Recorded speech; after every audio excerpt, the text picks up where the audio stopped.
La libertad del temor y la disposición resultante es el título que le he puesto a este sermón, basado en la primera epístola del apóstol Pedro, capítulo 3, los versículos 13 al 17, que ya hemos leído. Hemos venido hablando e insistiendo en la sujeción. Les invito a mis hermanos a que puedan repasar los sermones durante la semana. Primero, sujetar nuestras pasiones y deseos. Luego, sujetarnos a las autoridades delegadas por Dios. Después, lo que concierne a los cónyuges con respecto a la sujeción. Y lo último que vimos fue cómo la sujeción tiene importancia en el comportamiento del peregrino, en la congregación y en la sociedad. Todo lo anterior está en el contexto general del sufrimiento. Sufrimiento que le toca a cada cual de distinta manera, pero sufrimiento al fin y al cabo.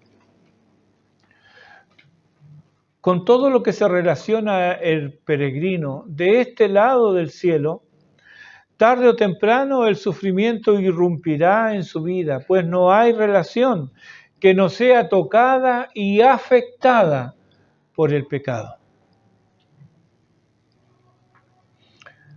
Hay una idea popular que dice que quien mal obra, mal acaba. Esto no es necesariamente así. Tampoco lo contrario es verdad, que quien obra bien, acaba bien.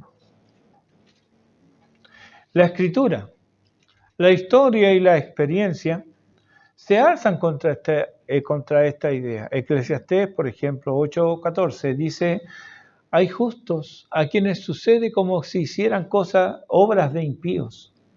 Y hay impíos a quienes acontece como si hicieran obra de justos.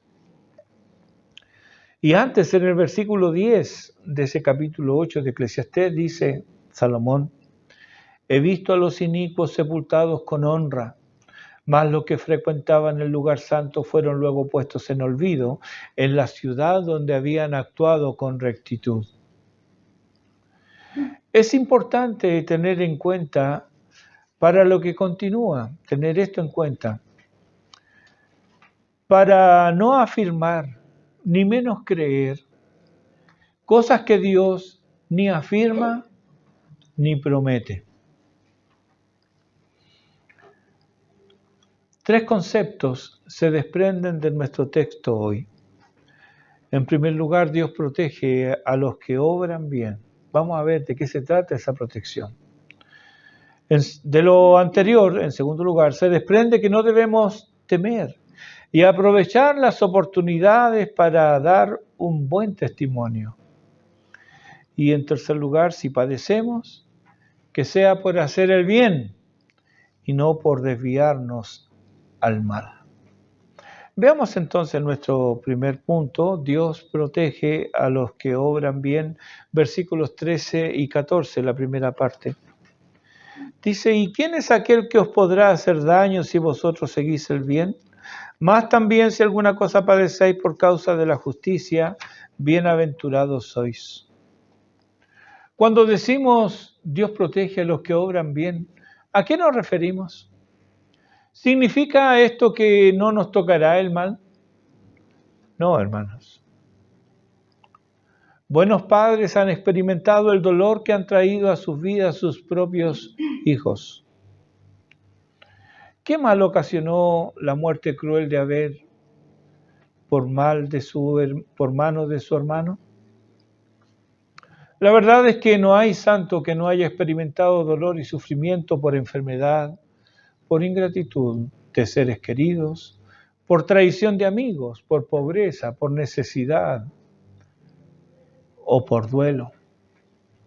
Lo cierto es que el mal no solo toca nuestras moradas, sino que a veces se ensaña en nuestras vidas, o al menos así lo parece cuando vemos el ataque artero de enfermedades como el cáncer. ¿Y esto qué ocurre? ¿Y es parte de la vida? No es a consecuencia de un Dios cruel y opresivo, o a su descuido, o su desinterés en el bienestar de los suyos. Algo se corre el velo respecto de estos misterios en la situación de Job. Ten en cuenta que él nunca lo supo, pero era el blanco de la intriga maligna y cósmica del mismo Satanás. Vemos cómo Dios autorizó que Satanás ponga su mano sobre el justo Job. Job 1:12 dice, dijo Jehová a Satanás, he aquí, todo lo que tiene está en tu mano, solamente no pongas tu mano sobre él. Así, el maligno tocó los bienes de Job y hasta los propios hijos de Job. Había permiso, pero también había una limitación. No pongas tu mano sobre él, no lo toques. Como no resultó el plan de Satanás, pues Job, a pesar de los dolores, de las dolorosas pérdidas, dice en 1:22, no pecó ni atribuyó a Dios despropósito alguno, Satanás quiso ir más allá. Obtuvo el permiso, pero también fue limitado. En el capítulo 2, los versículos 4 al 6, dice, respondiendo Satanás, dijo a Jehová, piel por piel, todo lo que el hombre tiene dará por su vida. Pero extiende ahora tu mano y toca su hueso y su carne, y verás si no blasfema contra ti en tu misma presencia. Y Jehová dijo a Satanás, he aquí, él está en tu mano. Pero la limitación, más guarda su vida. Sí, hermanos, la maldad se siente y es doloroso sufrirla, pero Dios guarda a los suyos no del sufrimiento, sino en medio del sufrimiento. Él nos dice, con Él estaré yo en la angustia. Job perdió sus bienes, sus hijos, su salud y bienestar. Perdió el respeto de su esposa y el afecto de sus amigos, mas no perdió su fe en Dios. Los conocidos lo menospreciaron. Los amigos lo juzgaron. Su propia esposa lo insultó y tentó, pero Job retuvo su integridad y fe. Sus palabras llenas de convicción aún siguen hablando a todos aquellos que atraviesan el valle de lágrimas y desalientos. En el capítulo 19, los versículos 25 al 27, se alza Job. Yo sé que mi Redentor vive. Y al fin se levantará sobre el polvo. Y aunque después de deshecha esta mi piel, en mi carne he de ver a Dios y mis ojos lo verán. No otro, aunque mi corazón desfallece dentro de mí. Job fue maltratado, pero no por obrar mal. Pedro nos dice lo mismo. Los peregrinos, a pesar de hacer el bien, pueden ser, y de hecho lo son, maltratados. Pero, oye bien, ellos son bienaventurados. Respecto de Job, dice Santiago 5:11, aquí tenemos por bienaventurados a los que sufren. Habéis oído de la paciencia de Job y habéis visto el fin del Señor, que el Señor es muy misericordioso y compasivo. Uniendo los dichos de ambos apóstoles, podemos decir que el daño que puede sufrir el peregrino por hacer el bien no es daño real, sino que es una bendición, pues le concede que siga más de cerca las pisadas de su Maestro y Señor. En esta misma epístola, en el capítulo 2, versículo 21, nos recuerda Pedro, pues para esto fuisteis llamados, porque también Cristo padeció por nosotros, dejándonos ejemplo para que sigáis sus pisadas. Filipenses 1, 29 dice, porque a vosotros os es concedido a causa de Cristo, no solo que creáis en Él, sino que padezcáis por Él. Hay otro aspecto a resaltar aquí. Gálatas 2:20 dice que con Cristo estoy juntamente crucificado y ya no vivo yo, mas vive Cristo en mí. Y lo que ahora vivo en la carne, lo vivo en la fe del Hijo de Dios, el cual me amó y se entregó a sí mismo por mí. En Colosenses 1:24 leemos, ahora me gozo en lo que padezco por vosotros y cumplo en mi carne lo que faltaba de las aflicciones de Cristo por su cuerpo, que es la iglesia. Por estos textos podemos concluir que Cristo, que vive en el peregrino, está sufriendo en él. Así también se desprende de Hechos 9:4. Ahí encontramos cómo Pablo se encuentra con Cristo y él escucha la voz que dice, Saulo, Saulo, ¿por qué me persigues? Él respiraba amenazas y muerte contra los discípulos del Señor, contra los peregrinos, pero Jesús le dice que su odio y encono iba dirigido a él. Querido peregrino, tú no sufres solo. Dios no solo está contigo, sino que sufre contigo. Y no permitirá que el mal avance más allá de lo que Él, en su infinita sabiduría y gracia, dispone para nuestro bien y para su gloria. Sí, querido hermano, a los que aman a Dios, todas las cosas les ayudan a bien. Qué privilegio es entonces sufrir por la causa del Señor, por ser fiel a Él, nos hace dichosos, bienaventurados. ¿Qué pasa contigo si haces sufrir al fiel cristiano?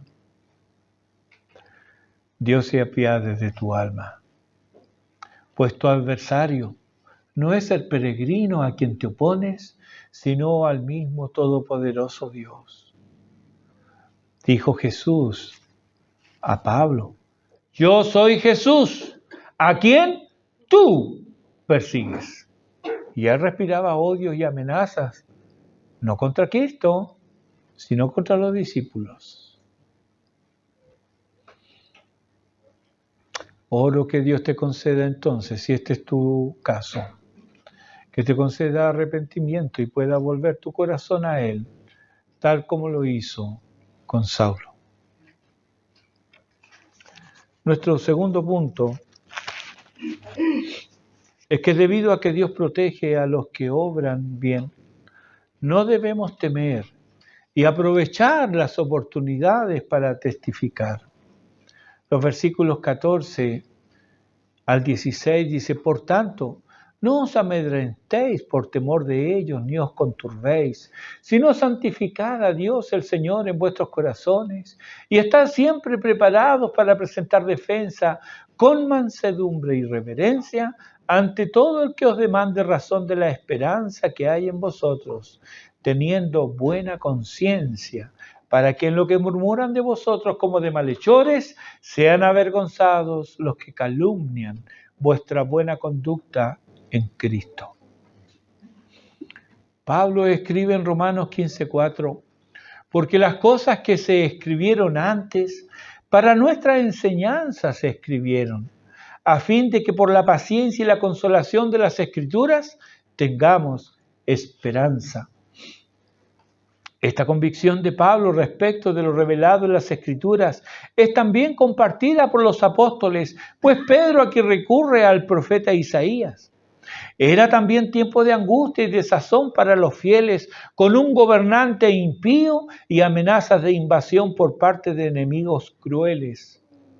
En estas situaciones es cuando el fiel se pregunta, ¿vale la pena? ¿Vale la pena caminar en integridad cuando todo alrededor se derrumba? ¿Nos lamentaremos como a Asaf en el Salmo 73 o como a Habacuc en el capítulo 1 de su profecía? Pues claro que vale la pena. Pues cuanto más densas son las tinieblas, más necesaria es la luz. Recordemos algunos eventos. Todos los profetas fueron enviados por Dios en tiempos difíciles. Hicieron escarnio de ellos. Menospreciaron sus palabras. Se burlaban de ellos y el pueblo nunca vio que esto era por causa del amor de Dios, el que se manifestaba para hacerles volver del mal camino. El pueblo no vio eso, no lo consideró. A fines del siglo IX a.C., un joven Usías de 16 años comienza a reinar sobre Judá. En el segundo libro de Crónicas, capítulo 26, nos dice en el versículo 4 que hizo lo recto. Y en el versículo 5 dice que persistió en buscar a Dios. Todo pintaba bien, pero el versículo 16 del mismo capítulo dice que él cambió. Es increíble, dice, porque se rebeló contra Jehová. Hizo lo que no debía. Dios lo castigó y murió leproso. Jotam, su hijo, le sucede en el trono. Y él, por la razón que fuera, deja de ir a adorar al templo. Yo tengo una teoría aquí. Usías le apareció lepra cuando él quiso ministrar, como lo hace el sacerdote. Y los sacerdotes le dijeron, no, Usías, esto no será bueno. Lo resistieron.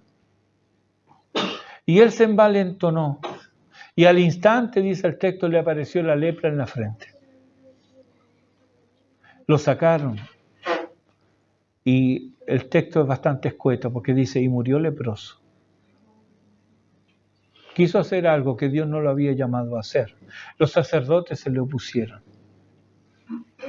Jotam, que era un jovencito, vio o supo de esto. Y él a quien culpó. A los sacerdotes. Mi papá tiene lepra porque los sacerdotes se opusieron.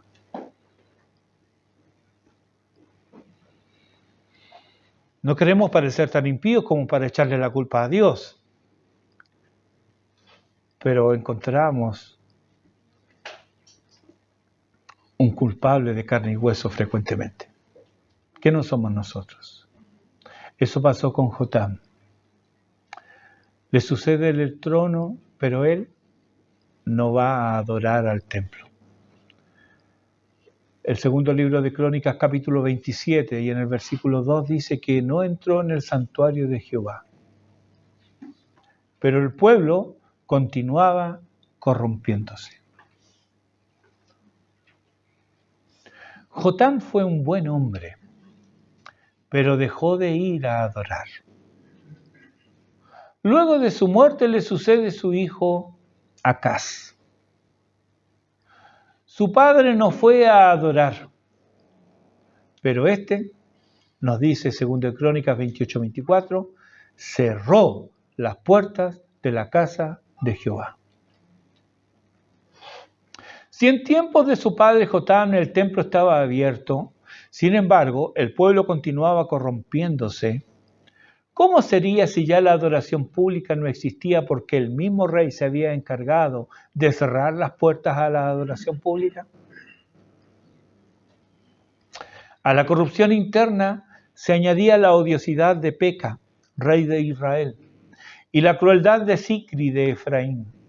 A ello añádele a Resín, rey de Damasco en Siria, que cada tanto lo atacaba desde el norte, y que Acaz, poco inteligente, buscó ayuda no en Dios, sino en los asirios, pueblo cruel y guerrero cuyo reino estaba en expansión, y terminó subyugando a los sirios y sitiando y destruyendo el reino de Israel. Este es el contexto del ministerio de Isaías. En medio de esa maldad y de esos peligros vivían los fieles, los pocos fieles que aún conservaban su fe. Este es el contexto de peligro e incertidumbre. Y es ahí donde se alza la voz de Dios por medio del profeta Isaías, en el capítulo 8, versículos 12 y 13, que cita Pedro, y dice: no temáis lo que ellos temen, ni tengáis miedo. Hermanos del norte, una nación que eran hermanos como el reino de Israel, tenía encono e invadía frecuentemente el reino de Judá. Más al norte todavía los sirios hacían de las suyas y los tenían como subsidiarios. Pero además de eso, el propio rey había cerrado las puertas del templo, no había adoración pública, el pueblo se estaba corrompiendo. Y por el noreste, el imperio asirio cada vez adquiría mayor poder, hasta que finalmente invadió no solamente Siria, sino que también el reino de Israel, y lo destruyó. En ese contexto, vale la pena ser íntegro. ¿Vale la pena servir a Dios? ¿Vale la pena ser correcto? ¿Vale la pena ser fiel? Sí, dice Isaías. Sí, dice Dios. No importan las circunstancias. No teman lo que ellos temen, ni tengáis miedo. A Jehová de los ejércitos, a Él santificad. Sea a Él vuestro temor y vuestro miedo. Sí, hay maldad, y mucha, pero no teman. Hay personas malignas dispuestas a dañar, pero no tengan miedo. Hay negros nubarrones en el horizonte, pero por sobre las nubes brilla el sol de justicia. No teman esas cosas. David dice en el Salmo 46, versículos 1 al 3, Dios es nuestro amparo y fortaleza, nuestro pronto auxilio en las tribulaciones. Por tanto, no temeremos. No temeremos. Aunque la tierra sea removida y se traspasen los montes al corazón de la mar, aunque bramen y se turben sus aguas y tiemblen los montes a causa de su braveza. En el Salmo 118, versículo 6, dice: Jehová está conmigo, no temeré que me pueda hacer el hombre. Hebreos 13:6 dice: el Señor es mi ayudador, no temeré lo que me pueda hacer el hombre. Entonces, en vez de temer las situaciones y las circunstancias adversas, hemos de temer a Dios y santificar al Señor en nuestros corazones. Es decir, reconocer y mostrar que Dios es el único al que hay que temer y del cual hay que esperar salvación, porque la salvación es del Señor y solo de Él puede venir y vendrá. Y ya libres del temor, entonces, podemos y debemos estar preparados para dar respuesta a aquellos que todavía están bajo el temor porque no conocen a Dios. Pero debemos estar preparados. Alguien me dijo que era nuevo en el Evangelio. ¿Cuántos años que lo conoce al Señor? Bueno, 7 años. Yo le dije: oye, en 7 años alguien es médico, se recibe de abogado. ¿Cómo me dice que eres nuevo? ¡Qué tragedia, hermanos! ¿Cómo descuidamos los medios de gracia? Peor todavía, pues la poca luz que logramos, la apagamos con nuestra desobediencia. ¿Queremos crecer? ¿De verdad? ¿Queremos crecer? Pues dispongámonos a obedecer, entre otros textos, Primera de Pedro, capítulo 2, versículo 11. Ya lo sabe.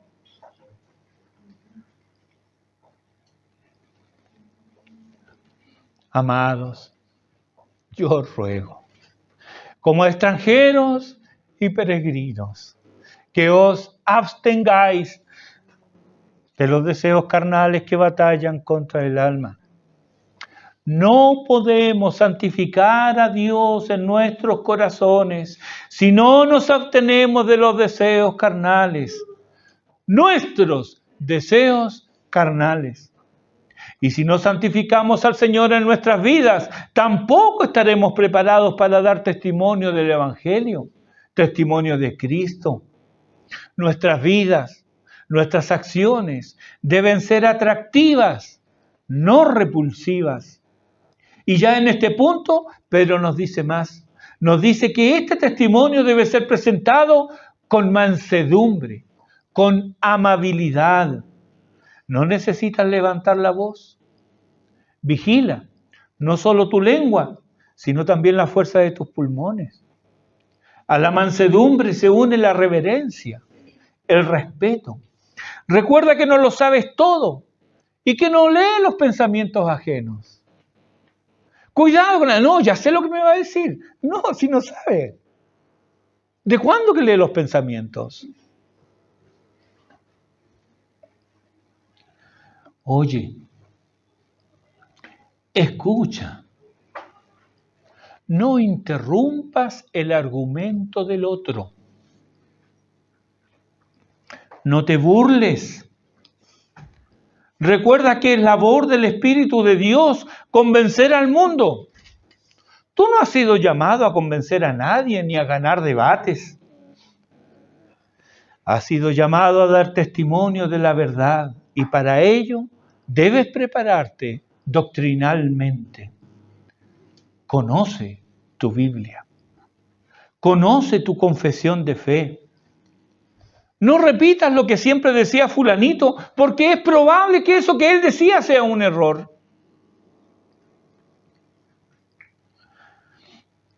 Debemos orar para saber, como aconsejaba Calvino, cuándo hablar, hasta qué punto hablar y a quién es oportuno hablar. Sí, hermanos, no es un hablar indiscriminado. Porque es el mismo Señor quien dijo en Mateo 7:6, no deis lo santo a los perros, ni echéis vuestras perlas delante de los cerdos. Es duro. Salomón dice en Proverbios 9:8, no reprendas al escarnecedor para que no te aborrezca. Debemos considerar prudentemente el tiempo, el lugar y la persona. Tal vez tengas muchos deseos de compartir, pero si el otro está ocupado en una labor, no lo interrumpa, no va a ser bueno, no te va a escuchar. Va a provocar un rechazo innecesario.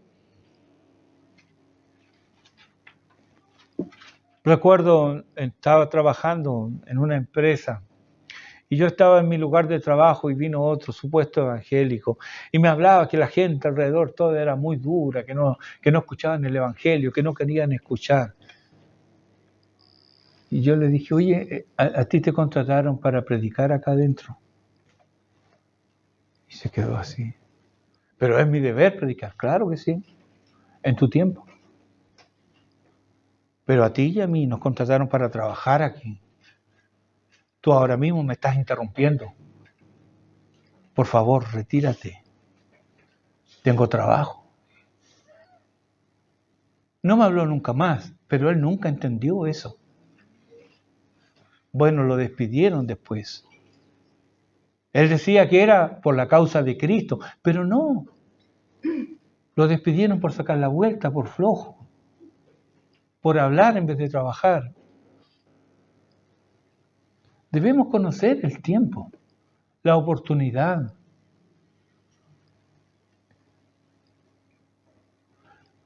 No es sabio compartir manjares con ebrios. Hay personas muy violentas e insolentes que la más de las veces son incapaces de apreciar la benignidad del Señor. Tú le hablas del amor de Dios y ellos se están burlando.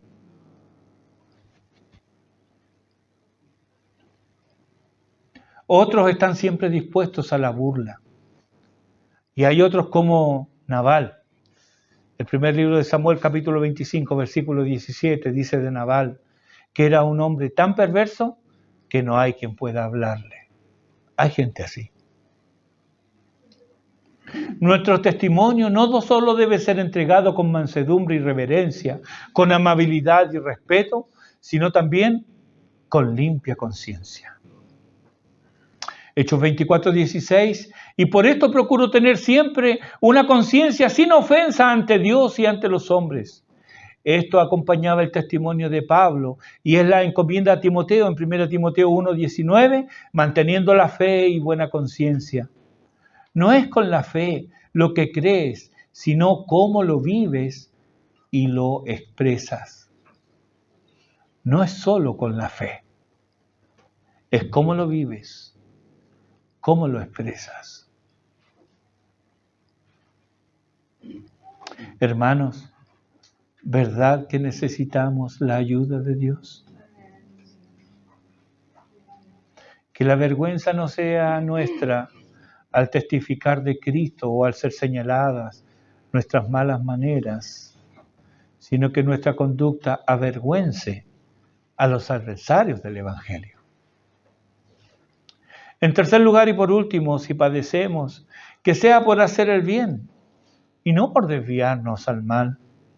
Versículo 17, porque mejor es que padezcáis haciendo el bien si la voluntad de Dios así lo quiere, que haciendo el mal. La conclusión que saca Pedro aquí es obvia. Es mucho mejor padecer haciendo el bien que ser castigados por hacer el mal. Lo ha dicho de otra manera en el capítulo 2, versículo 20, pues dice ahí, ¿qué gloria es si pecando sois abofeteados y lo soportáis? Mas si haciendo lo bueno sufrís y lo soportáis, esto ciertamente es aprobado delante de Dios. Todo lo que el hombre sembrare, esto también segará, nos dice Gálatas 6:8. Cuando los hombres sufren a consecuencia de sus maldades, están cosechando el fruto de sus malas acciones. En cambio, cuando los peregrinos sufren por hacer el bien, el sufrimiento no es una consecuencia de su conducta, sino que Dios ha querido hacerles partícipes de los sufrimientos de Cristo, quien, como hemos visto, sufre y padece en ellos.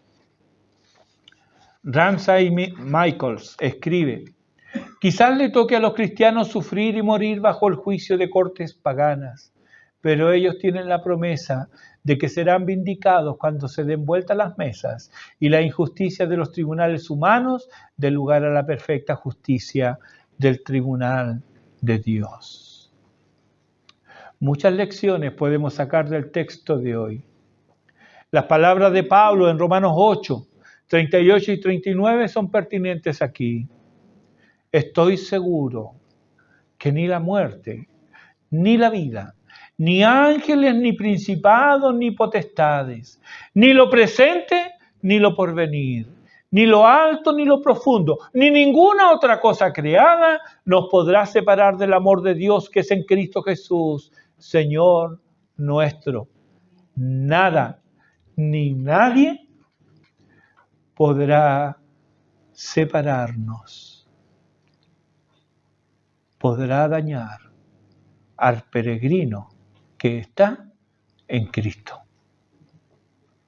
Vivirá sin temor, porque de su lado, en él y sobre él, está velando el mismo Dios.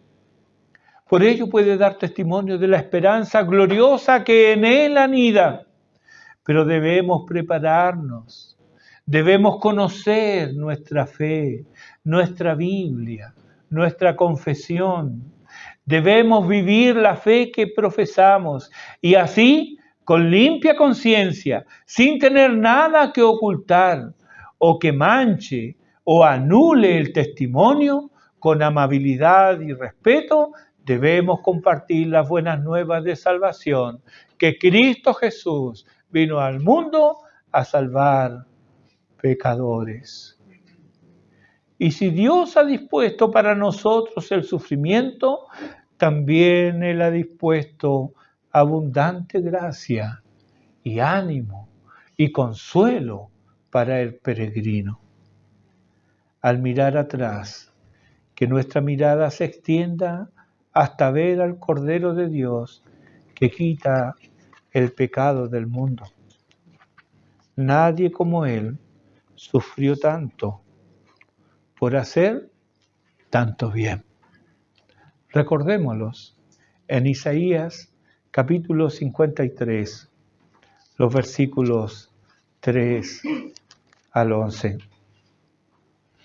Despreciado y desechado entre los hombres, varón de dolores, experimentado en quebranto, y como que escondimos de él el rostro, fue menospreciado y no lo estimamos.